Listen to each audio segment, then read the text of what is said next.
जय श्री कृष्ण मित्रों।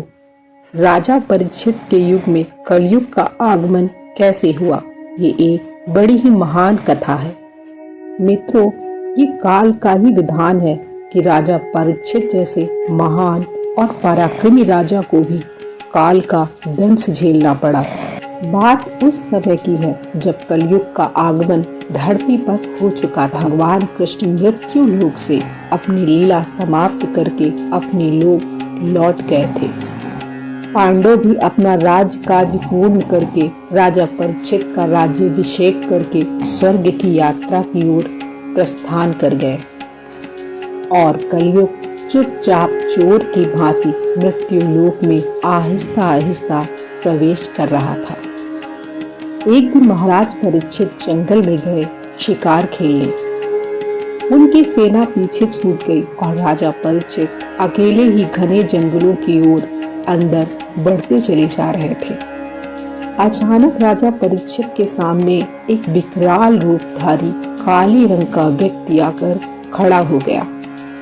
राजा परीक्षित ने उच्च स्वर में उस व्यक्ति को ललकारते हुए कहा कि इस प्रकार मेरा मार्ग रोकने वाले कौन हो तुम? लेकिन ये क्या, वो व्यक्ति देखने में जितना विकराल लग रहा था, राजा परीक्षित के आगे उसके शब्द उतने ही कोमल मुंह से फूट रहे थे। हाथ जोड़कर विनम्र शब्दों में उसने राजा परीक्षित से कहा कि महाराज, मैं कलयुग हूँ और मैं काल की आज्ञा से इस धरती पर आया हूँ।